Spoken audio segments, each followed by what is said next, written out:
골로새서 3장 18절에서 21절 말씀 교독하겠습니다. 찾으신 줄 알고 제가 한 절, 여러분들 한 절 교독합니다. 아내들아 남편에게 복종하라. 이는 주 안에서 마땅하니라. 자녀들아 모든 일에 부모에게 순종하라. 이는 주 안에서 기쁘게 하는 것이니라. 아비들아 너희 자녀를 노엽게 하지 말지니 낙심할까 함이라. 아멘. 할렐루야. 이 시간에 성경적 믿음의 가정이라는 제목으로 하나님 말씀 나누도록 하겠습니다. 이 시대에 역기능 가정들, 문제의 가정들이 참 많이 있습니다. 가정의 기능을 제대로 하지 못하는 그러한 문제가 있는 가정들이 참 많이 있는 것 같은데, 그 원인이 무엇인가 참 많은 그런 이유들로 가정이 어려움을 겪고 있는데, 그 대표적인 것을 생각을 해보면 아마 이 물질주의가 가정을 그렇게 몰고 가지 않는가 그런 생각을 해보게 됩니다. 2021년 몇 년 지났는데 미국의 리서치 기관인 퓨 리서치라는 기관에서 선진국 약 17개국의 사람들을 대상으로 약 2만 명을 대상으로 여론조사를 했다고 합니다. 그 주제가 이거였습니다. 인생을 의미 있게 하는 것은 무엇인가? 이 질문에 그 많은 선진국들 중에 거의 대부분이 1순위로 꼽았던 것이 있었습니다. 그게 뭔지 아십니까? 네, 가족이었습니다. 가정이었습니다. 가정을 가장 소중한 가치로 여긴다. 가족의 구성원들과 가족 간에 함께 보내는 시간들과 가족의 여러 모든 것들 함께 공유하는 것들 참 귀하게 그것을 제일 가치 있게 소중하게 여겼다는 것입니다. 주요 선진국들이 다 그런 모습들을 보였고, 그렇다면 한국은 여기 포함이 됐는데 어땠을까? 여러분, 한국은 제1순위로 무엇을 꼽았겠습니까? 바로 나오네요. 일부에도 물어보니까 답을 아시는 분들 계시더라고요. 정답입니다. 1순위가 물질, 돈이었습니다.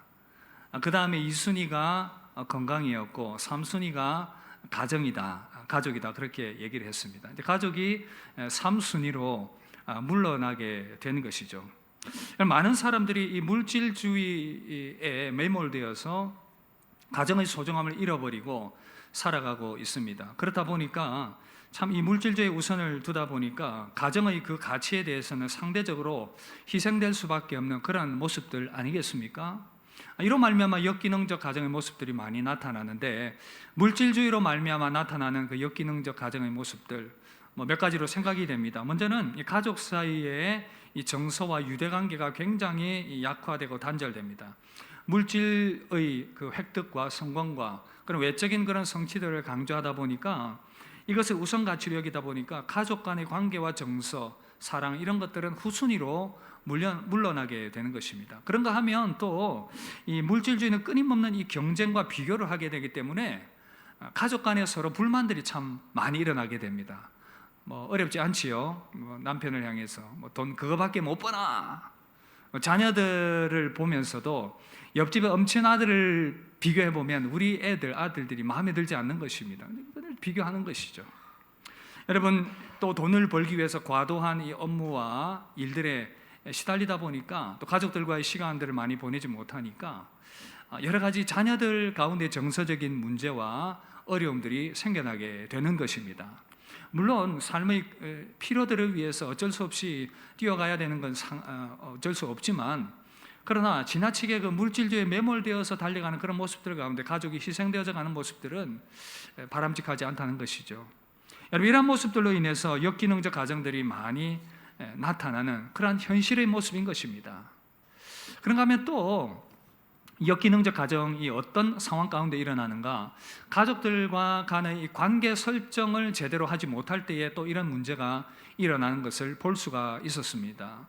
예를 들면 어떤 가정은 가족 간의 유대관계가 굉장히 약화되어 있고 그야말로 이제 모래알과 같은 그러한 모습입니다. 콩가루 집안이라고 얘기를 하는데, 뭔가 서로 간의 이 유대감이 없어요. 지나치게 분리되어서 남남처럼 살아가기 때문에 애정과 사랑도 없는 그러한 모습인 것입니다. 이 또한 역기능적인 가정의 모습이고요. 그런가 하면 또 극단의 모습 반대로 너무 이 애착관계가 깊어서 종속관계처럼 되어져가는 그러한 모습들도 나타나더라는 것입니다. 너무 친밀하게 긴밀하게 연결되어 있으니까 정서적으로 어느 정도 거리감이 필요한데, 이러한 과도한 애착 관계의 모습 때문에 가족 구성원들이 또 힘들어하고 있는 그런 경우들도 있더라는 것이죠.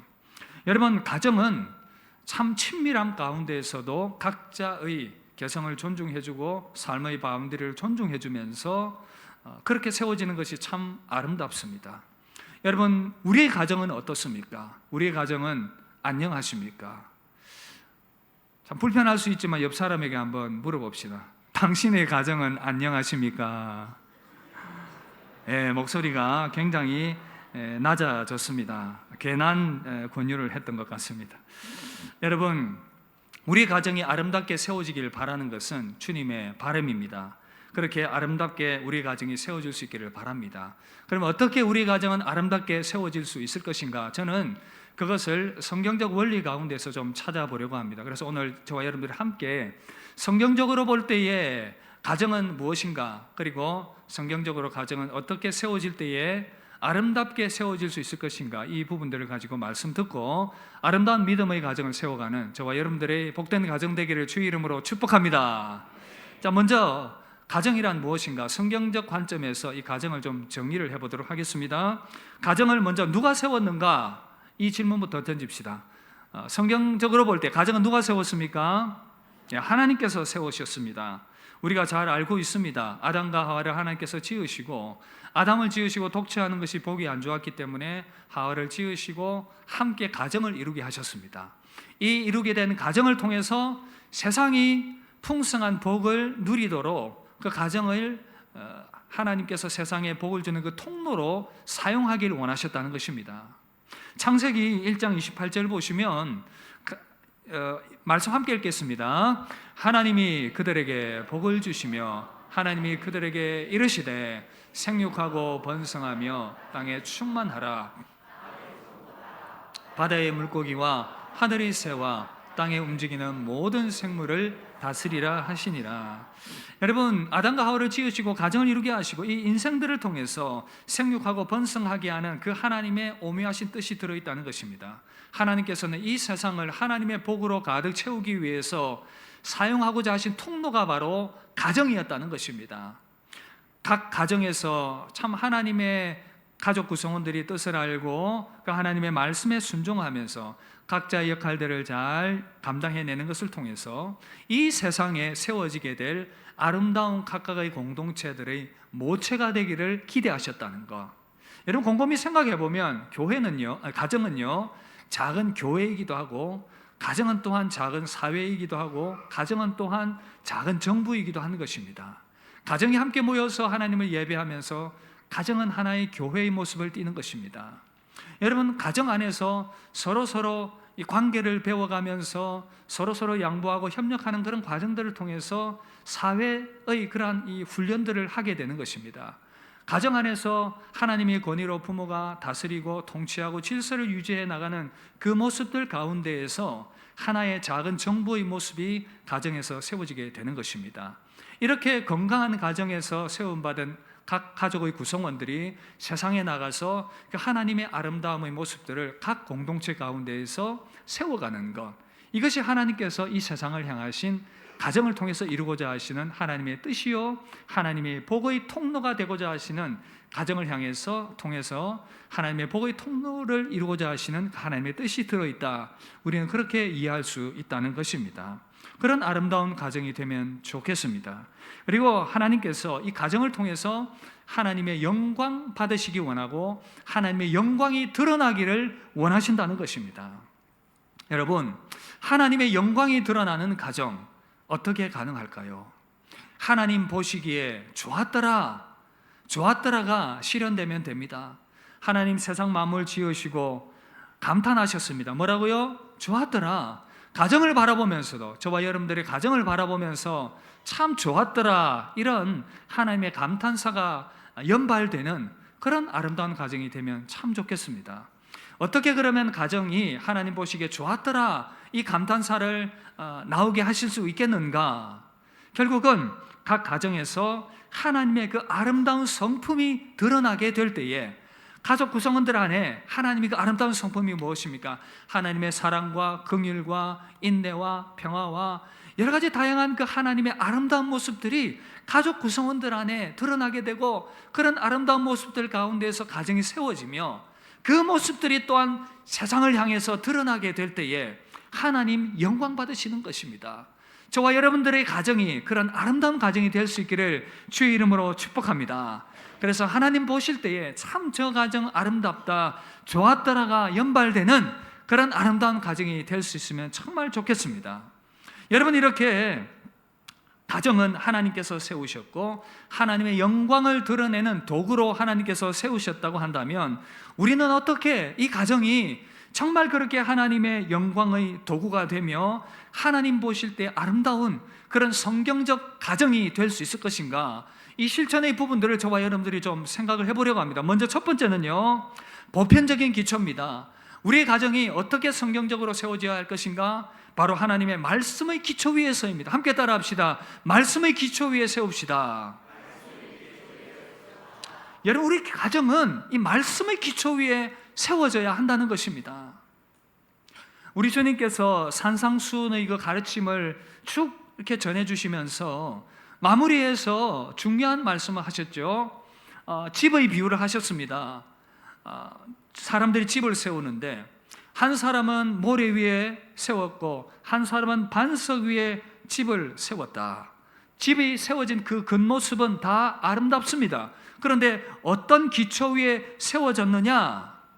언제 차이가 나죠? 홍수가 일어나고 바람이 불고 여러 가지 자연재해가 발생하게 될 때에 견고한 반석 위에 세워진 집은 전혀 흔들림이 없습니다. 그러나 모래 위에 세워진 집은 그 풍파를 이겨낼 수 없다는 거예요. 여러분, 이것은 개인적인 우리 믿음에게도 적용될 뿐 아니라 각 가정 가운데에서도 이 원리가 그대로 적용이 되는 것입니다. 여러분, 이것을 이해하는 것은 어렵지 않아요. 우리가 살아가면서 인생에 많은 풍파들이 있고 어려움들이 있고 가정의 문제들이 있습니다. 그때에 그 풍파를 이겨낼 수 있는 가정은 말씀의 견고한 반석 위에 세워져 있는 가정입니다. 이런 가족 구성원들은 세상의 여러 가지 문제들과 어려움들을 만나게 될 때에 말씀의 힘으로 이겨낼 수 있습니다. 하나님께서 가정의 주인이 되심을 믿습니다. 이 어려운 가운데서도 하나님께서 우리 가정을 붙들고 있음을 말씀의 약속을 통해 강하게 붙드는 것입니다. 그 고난의 현장 가운데서도 하나님이 함께 하심을 믿으며 말씀의 반석 위에 든든히 서서 흔들림이 없는 거예요. 그런데 말씀이 없는 가정은 그런 시험과 도전과 어려움이 오면 그 하나님의 약속의 말씀을 붙들고 이겨나갈 수 있는 내공이 없는 거예요.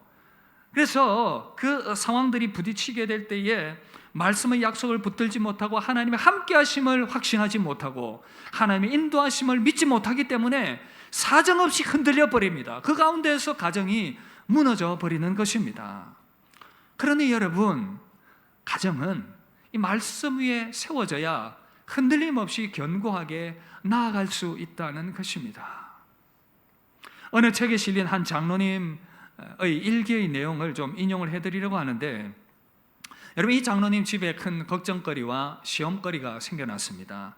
그때 어떻게 말씀으로 이겨냈는지 간증이 그렇게 실려 있었는데 제가 좀 인용을 해드리면, 집안에 큰 걱정거리가 생겼습니다.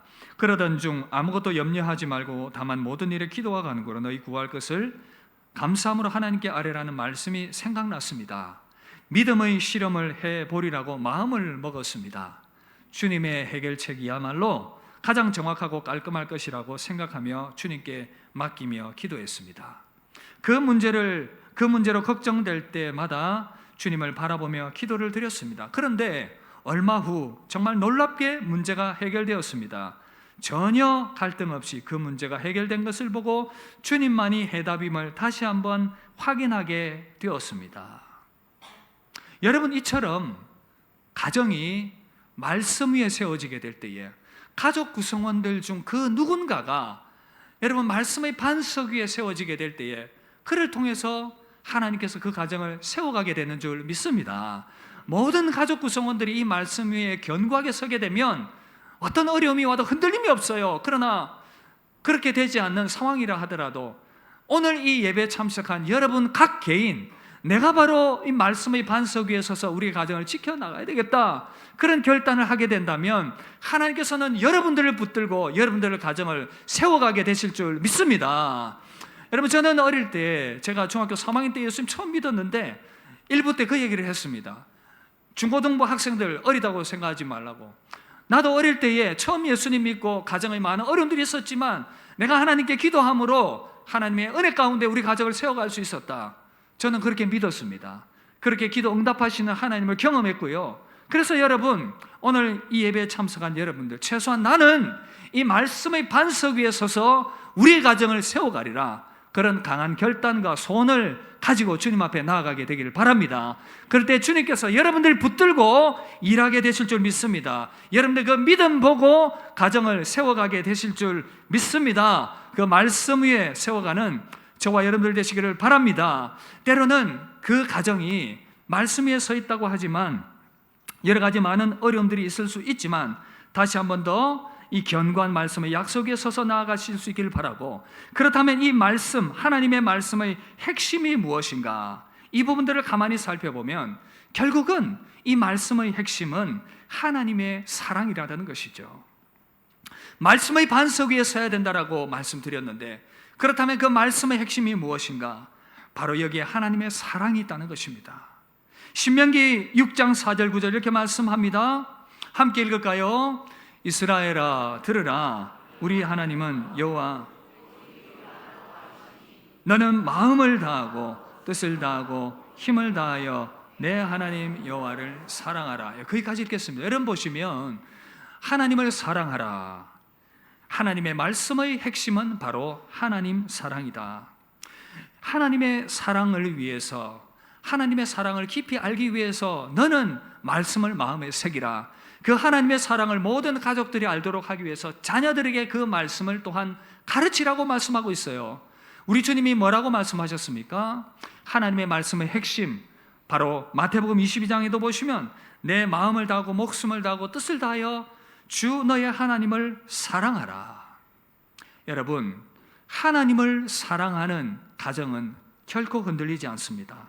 하나님을 사랑하는 가족 구성원들은 하나님의 사랑을 확신하기 때문에 어려움과 시험과 환난이 찾아와도 하나님 우리 가정을 붙들고 있음을 믿으며 하나님과 동행하고 있음을 믿으며 하나님이 인도하고 있다는 것을 견고하게 붙들기 때문에 하나님께서 내 가정을 책임지고 있다는 것을 그 하나님과의 관계 가운데서 확신하기 때문에 흔들리지 않는다는 거예요. 때로는 그 삶이 부유하지 않고 때로는 삶의 어려움을 만나고 고난이 있더라도 하나님 사랑하고 하나님 중심으로 살아가는 그 가정, 하나님 붙드시고 인도한다는 것, 이것을 확신하게 된다는 것입니다. 여러분, 오래전 미국 감리교 잡지에 한 이야기가 실렸습니다. 시간이 좀 지난 이야기인데 버지니아의 놀라운 가정 이야기라는 제목이었습니다. 여러분, 이 가정에 존 영이라는 흑인 농부의 가정의 이야기였는데, 이 흑인 농부가 결혼하고 값싼 농토를 사서 열심히 일을 했습니다. 융자를 받아서 그렇게 땅을 사서 열심히 땅을 일궜는데 이 조한과 그의 아내는 14명의 자녀를 연년생으로 낳았습니다. 14명, 놀라지 않네요. 목사님 옛날에 그런 가정 많이 봤습니다. 근데 요즘 잘 그런 쉽지 않죠. 10명 본 적인데 14명은 상당합니다. 여러분, 배움이 없었던 이 존의 가정, 존은 식사 때마다 그런 기도를 합니다. 하나님, 먹을 입이 많으니 농사를 돌봐주십시오. 식구라고 할 때 그 먹는 입 아닙니까? 입이 14개나 되니까 하나님 좀 도와주세요. 여러분, 그런데 또 뜻대로 잘 되지 않는 거예요. 14명의 아이가 한꺼번에 홍역에 걸려서 힘들어하는 그런 시기를 보내기도 하고, 정말 하나님께서 농사를 도와주셔야 하는데 어떤 때는 한 해 농사를 망치게 되는 그런 일들도 일어났던 것입니다. 그런가 하면 어떤 때는 집이 다 불타버리는 그런 어려움들을 만나기도 했었습니다. 그러나 그럼에도 불구하고 이 믿음의 사람 존은 하나님 중심이었습니다. 말씀 중심이었습니다. 교회를 사랑하고 교회를 섬기는 일에도 항상 앞장서서 그 마음의 중심을 유지하고 있었던, 그래서 이 집의 뿌리는 하나님이시다, 이 가운을 딱 벽에 걸어놓고는 자녀들을 교육했습니다. 하나님 중심을 가정의 모토로 삼았던 것이죠. 놀랍게도 14명의 모든 자녀들이 당시 대학에 들어가게 되었고 앞길들을 하나님께서 열어주시기 시작하셨습니다. 요즘은 다 대학 가기 쉽지만 옛날에는 또 그렇지 않았었고, 여러분, 한 명은 코넬 대학에서 경제학 박사학위를 받았고 교수가 되었습니다. 그리고 간호사를 비롯해서 도서관 직원, 교사, 각각의 영역들 가운데에서 하나님께서 자녀들에게 복을 주셔서 아름다운 그 자녀의 복들을 펼쳐 가시는 것을 바라볼 수가 있었던 것입니다. 여러분, 믿음의 가정은 때로는 이렇게 삶의 어려움들이 있지만 그 믿음 안에서 하나님의 복이 그 가정 가운데 임하게 될 줄 믿습니다. 변함없이 하나님 중심으로 살아가는 가정, 하나님께서 누구에게 복을 주시겠습니까? 이 땅 가운데 살아가는 동안 하나님께서 그 가정을 책임지시지 않겠습니까?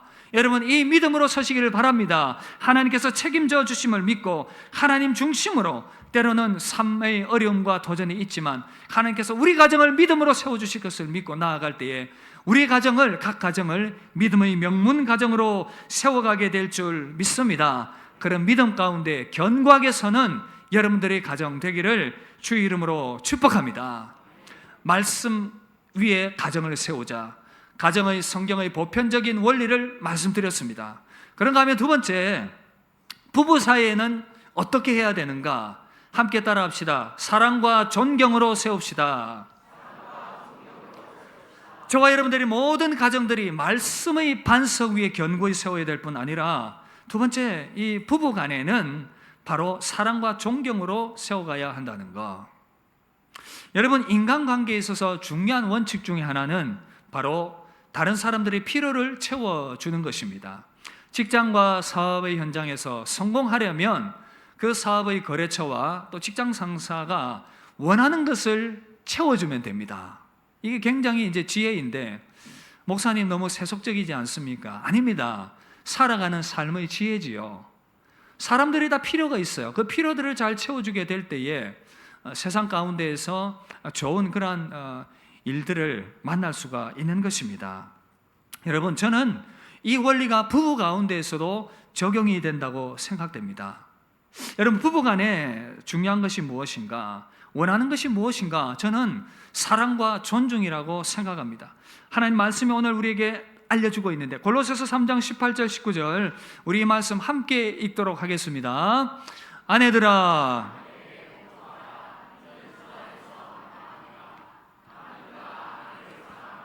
괴롭게 하지 말라.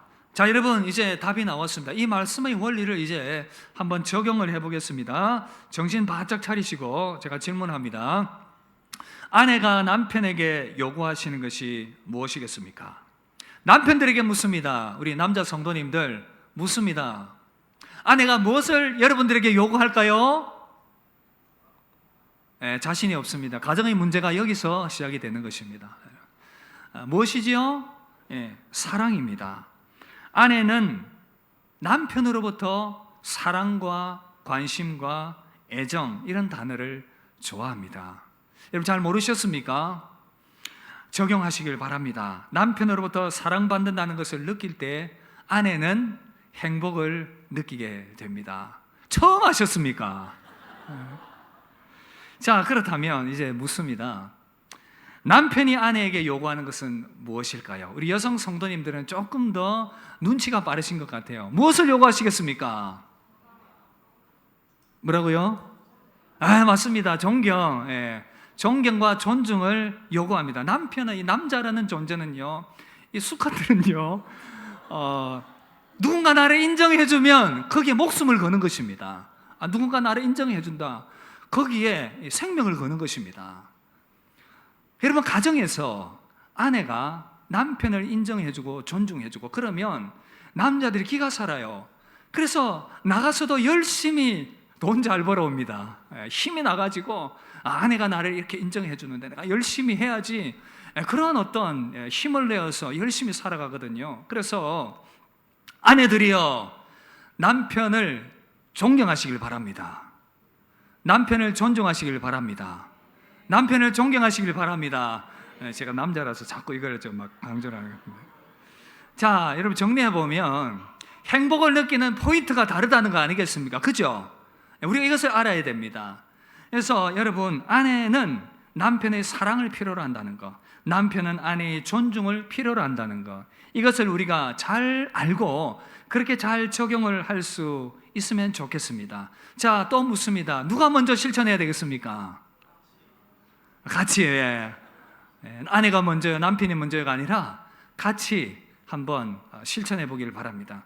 내가 사랑하지 않는데 어떻게 존중하냐, 어떻게 존중하지 않는데 사랑하냐, 그러지 마시고 먼저 다가가서 사랑과 존중을 실천하게 될 때에 저와 여러분들의 가정이 평안하게 될 줄 믿습니다. 평안하게 될 줄 믿습니다. 저도 실천하겠습니다.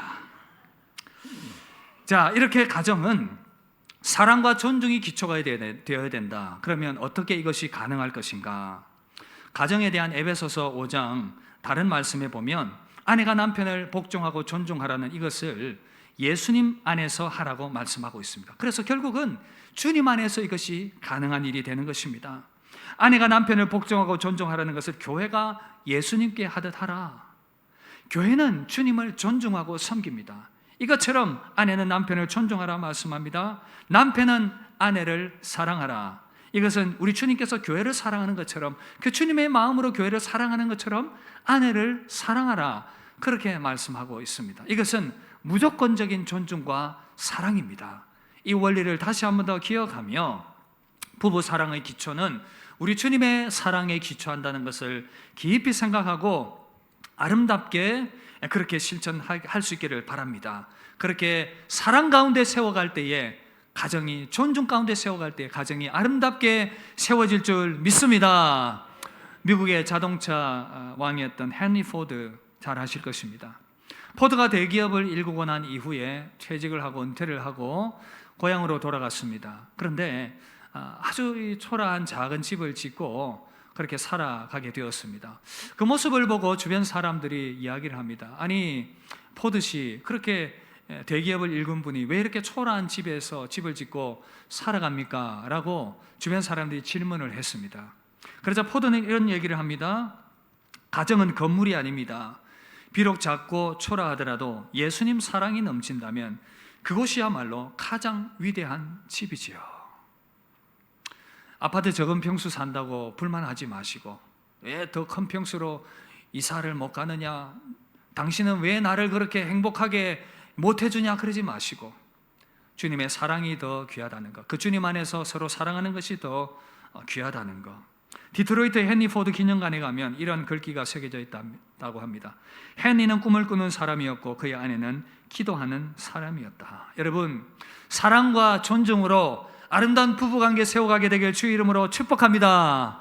그렇다면 부모와 자녀 사이 어떻게 해야 되겠습니까? 함께 따라합시다. 순종하고 격려합시다. 여러분, 골로새서 3장 20절 함께 읽겠습니다. 자녀들아, 모든 일에 부모에게 순종하라. 이는 주 안에서 기쁘게 하는 것이니라.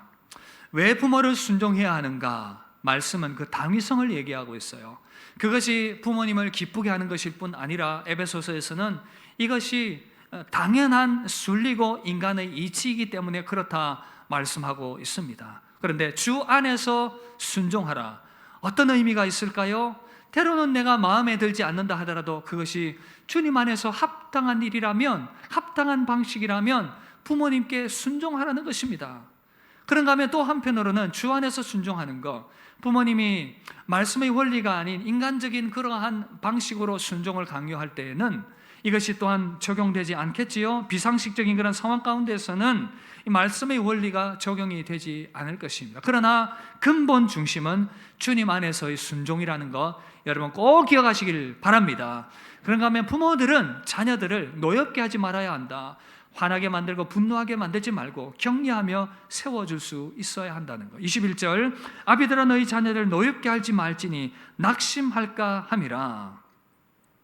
언제 자녀들이 낙심합니까? 부모가 자녀를 자기의 소유로 생각을 하고 마음대로 다루려고 할 때에 함부로 대하고 함부로 말하고 함부로 다룰 때에 자녀들의 마음이 상하게 된다는 것이죠. 그들의 삶의 열정을 잃어버리게 됩니다. 그러므로 부모님들은 자녀들을 하나님께서 주신 귀한 손님으로 여기고 귀하게 여기고 이들이 나중에 성장해서 자립할 때까지 하나님의 사랑으로 잘 돌보고 키워가며 격려하는 것, 이것이 하나님께서 그 부모에게 요구하시는 그런 모습일 것입니다.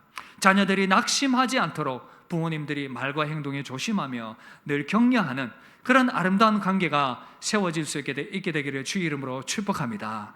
마지막 보편적인 원리 하나 더 말씀드리고 말씀 마무리하려고 합니다. 마지막은 서로 실수할 때, 서로 부족할 때입니다. 어떻게 해야 되겠습니까? 함께 따라합시다. 용서하고 이해합시다.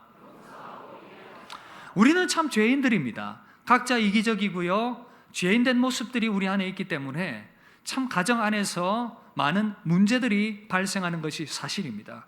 그럴 때 우리에게 필요한 것은, 그럼에도 불구하고 가정을 아름답게 지켜나가기 위해서는 용서와 이해가 필요하다는 것입니다.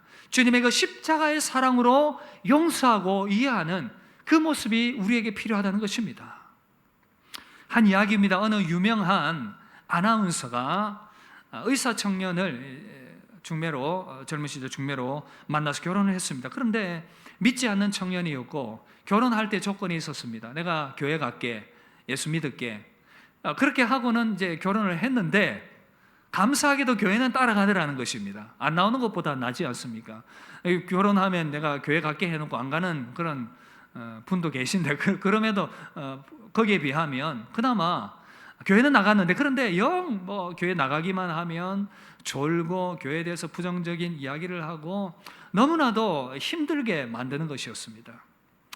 도대체 남편이 왜 저럴까? 남편이 왜 저럴까? 이해가 되지 않는 것입니다. 너무 이제 남편 때문에 힘들어하면서 도대체 저 사람과 내가 앞으로 계속 살아갈 수 있을까? 마음에 그런 회의가 들기도 하고 한편으로는 이혼하고 싶은 그런 어떤 마음들이 가득하더라는 것입니다. 그런데 그 가운데에서 하나님이 주시는 마음이 있었는데 바로 이거였습니다. 어느 순간 갑자기 내가 남편을 위해서 제대로 기도한 적이 있었나? 내가 남편을 위해서 정말 기도했던 적이 있었나? 생각해 보니까 남편을 그냥 미워하고 무언가 요구하기만 했지 바쁜 아나운서 생활하면서 기도를 제대로 못했다고 합니다. 그래서 다시 새벽 기도를 시작하고 말씀의 그 양육 과정에 들어가서 그 말씀 양육하는 그 팀들과 함께 여러 어려움들을 나누면서 남편을 위해 중보 기도를 요청하고 그런 시간들이 지나갔다고 합니다. 그런데 놀랍게도 6개월 정도 지났던 시점에 기적 같은 일이 일어났습니다. 이전에는 남편 얼굴이 막 꼴도 보기 싫었대요.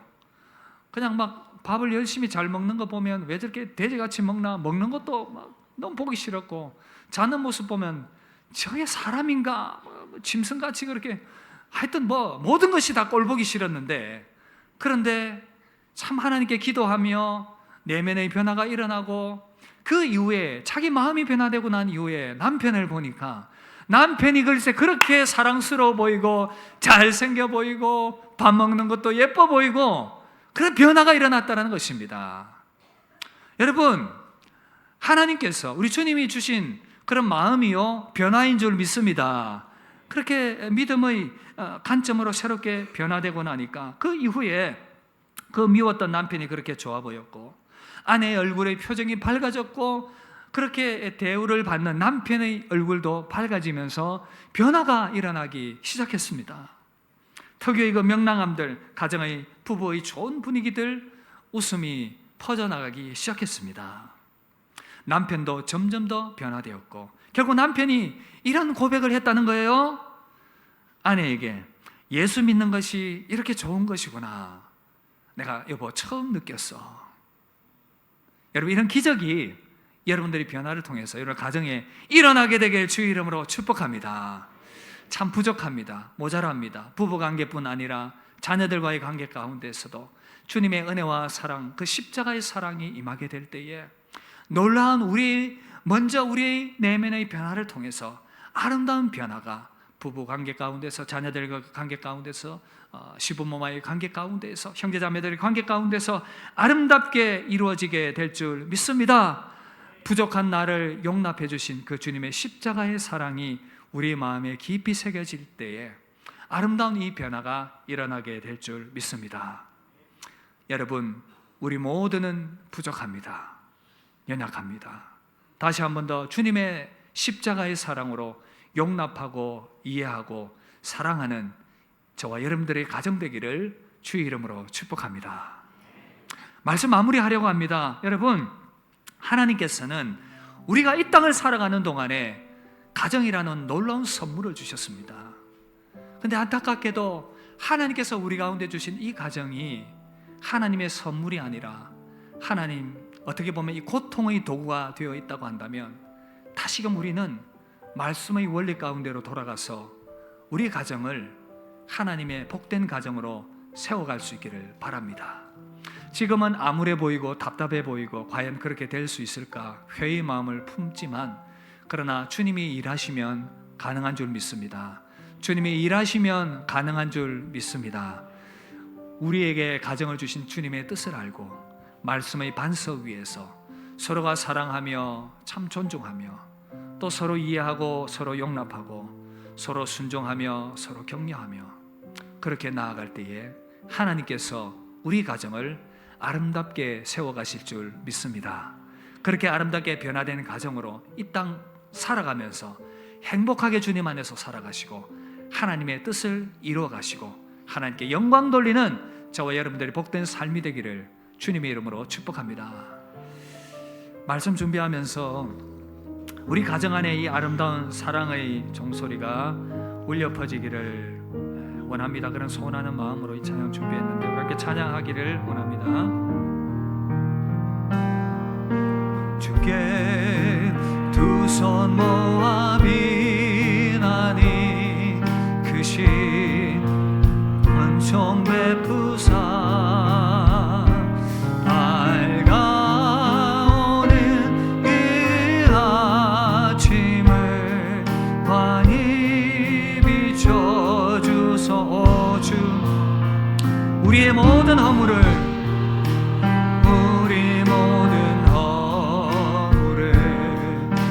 혈의 피로 씻기어 하나님의 사랑 안에서 우리 가정이 행복을 갖기를 원합니다. 복을 갖게 하소서. 서로 믿음 안에서 서로 소망 가운데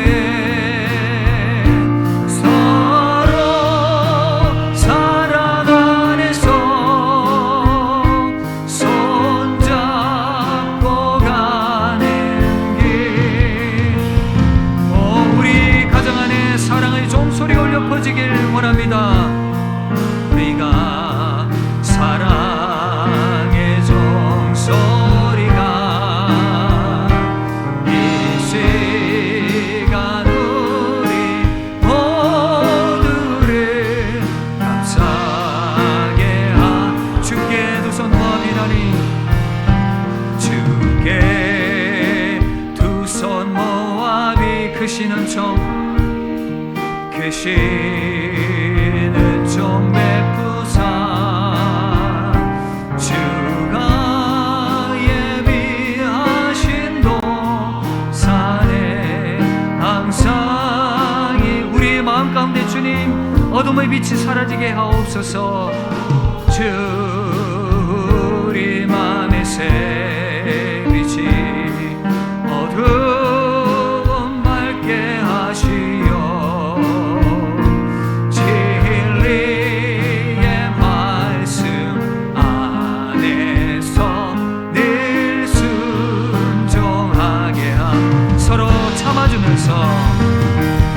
우리 서로를 인내합시다. 서로를 사랑합시다. 참아줍시다. 서로 감사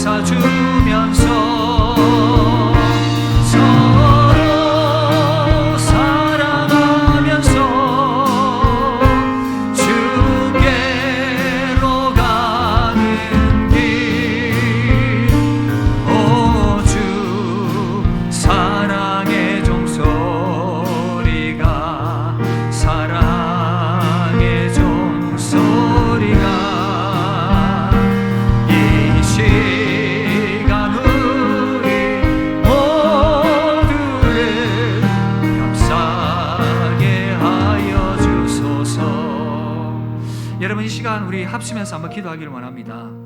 오늘 이 예배 자리에 나오면서 여러분 마음에 가정의 문제로 인하여 상처가 있는 분들도 계실 것입니다.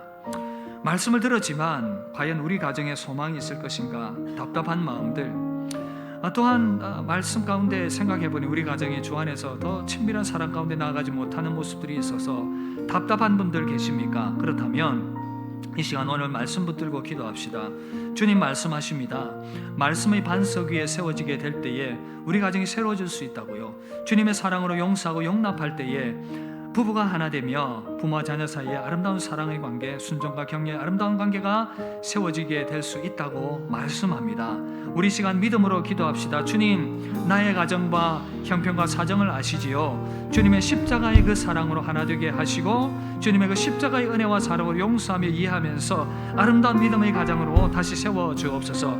그리고 더 나은 믿음의 아름다운 가정으로 우리 가정을 세워 주시옵소서. 우리 합심하여 한번 기도하며 나아가도록 하겠습니다. 기도하겠습니다.